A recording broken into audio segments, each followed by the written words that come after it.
Yan, welcome na naman po sa isang video ng Bentech, no? Update ko lang kayo dito sa aking printer na dugyot printer, no? Ika nga ni SciTV Print and Cut. Pero no hard feelings, no? At least ayun nga, alam naman natin na dugyot talaga ito. Yan.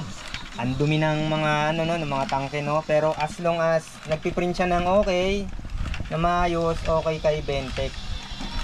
Medyo ano, hindi naman tayo masyadong maselang. Tingnan nyo naman yung working area ko, no. Yan, pangit talaga. So aminado tayo kay paring SciTV Print and Cut, no, na talagang dugyot tong ano. Pero anyway po, yan si mga napapadaan sa video ng Bentech, no. Sana naman po i-like ninyo, no, yung ating video. Ayun nga, ito yung i-share ko sa inyo, yung aking dugyot printer. So na-stock din siya ng ano, hindi ko naman siya ginagamit araw-araw, no. Minsan nga ito 2 linggo na ata o 3 linggo na stock. So ang ginawa ko lang, hinhead clean ko, tapos pag ayaw ng head clean, higop dito sa waste hose, no, sa likod, sa waste hose. Kaya hindi ko na rin siya nilagyan ng takip. Tapos huwag nyong kakalimutan, another head clean. Then syempre check nyo rin yung inyong capping kung wala bang singaw dyan o maraming buhok ng ano, kung may alaga kayong pusa o aso. Minsan nagkakaroon ng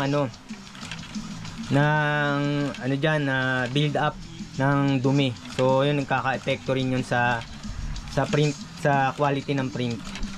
So ito, naglagay ako dito ng CMYK, no, para malaman natin kung anong kulay yung mawawala. Pero as of now, okay naman siya yung kulay niya. Ito. So ito yung gagawin natin, 130 na sublimation mug. Then ito yung isa, bali dalawang order kasi ito, no. Isang 100 tsaka isang 30, no. Medyo busy rin kasi ako, no. Yung mga hindi ko nare-replyan, pasensya na po, no. Medyo busy rin kasi aside dito, nag-aasikaso rin ako ng ng mga bata, no. Naghatid sundo ko sa school. Yan. So try natin to, no. Ito na press ko na yun. Yan.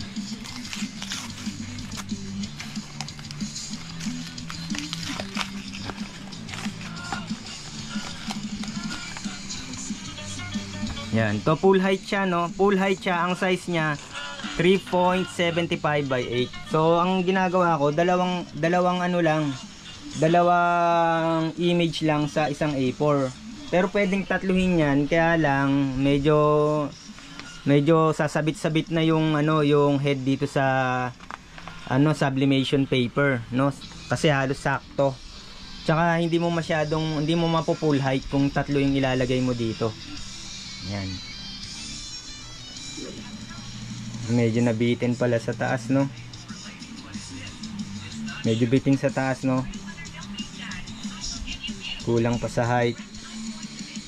Yan, medyo ulit pa. Kaya ang ginagawa ko, isa lang muna talaga yung print para ma-adjust mo yung kulay, no. Pag nag-print ka ng madami, masasayang yung inyong sublimation paper. Tsaka lalo na yung mug. Magkano na mug ngayon, no? Wala na atang 25 pesos, no. 30 plus na yung isang sublimation mug. Depende na lang kung talagang ang ikaw ay yung halos parang supplier na. Baka siguro may iba nabababa ng talagang halos 50, no? 60-50 yung mug, halos konti na lang yung tubo. Siguro sila mas mura yung kuha nila ng sublimation mug, no. Kasi tayo, no, mataas yung kuha natin, no. Kaya hindi ko kaya yung mga gano'n, no, makikipagsabayan sa malaki. Tsaka freelancer lang naman ako.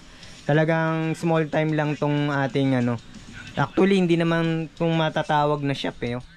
Nakita nyo naman, nandyan yung mga gamit namin, no. Yan. So yun lang, Kuyi Kuyi sublimation, no, na-stock ng 3 weeks. Anong mo tap? Ha? Na-stock ng 3 weeks noon, head clean lang. Tapos kung ayaw ng head clean, higup sa waste hose. Yan. Kung sakaling magkakaproblema pa, medyo mabigat na issue na yon, no? Kung may papalitan na parts tulad ng yung buong forging unit, o kaya ang pinaka worst niyan yung printer head, no? So as long na ganyan na maruming tingnan, hindi magandang tingnan, pangit, basta nagpiprint naman na maayos, okay na yun, goods na yun. Kasi ito halos bawing-bawi na yan, no? So shout out dito na sa channel ni Sai TV Print and Cut, no? Huwag kang mag-alala, baka malay mo balang araw maging okay din tong ating working area, no? Maraming salamat sa iyo, no? Kasi actually kahit papaano medyo marami rin naabot tayo, no? Yung Bentek, kasi kung hindi mo naman napapansin yung channel namin, no, ay baka ilan-ilan lang din yung makakakita dito sa channel. So maraming salamat, no? Subscribe din po kayo dyan kay Sai TV Print and Cut. Medyo harsh lang kasi minsan, no? Pero okay naman siya kasi kaysa naman utu-utuin kayo, no?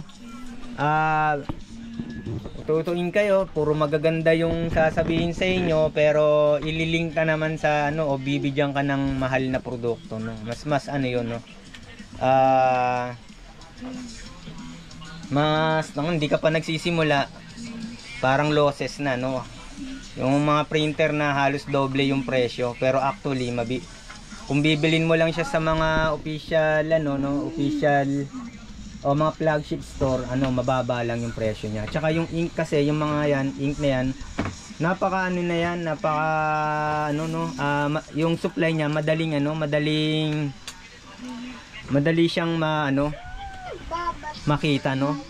Isang browse mo lang diyan sa Shopee, sa Lazada, no? Kung ayaw mo sa Shopee at Lazada, malapit ka dito sa around Metro Manila. Ang isa lang naman yung halos bagsakan niya, no, nasa Odeon Mall, no? Diyan din sa kahabaan ng Santa Cruz. Marami ding mga mga printing supply. So yun lang po mga ka-printing. Maraming salamat, hanggang sa muli. Huwag kakalimutan mag-subscribe sa Bentek, palike ng ating video, at pakigamit na rin yung ating link sa Shopee, no? Kahit ano yung bilhin yung item dyan, okay lang yan.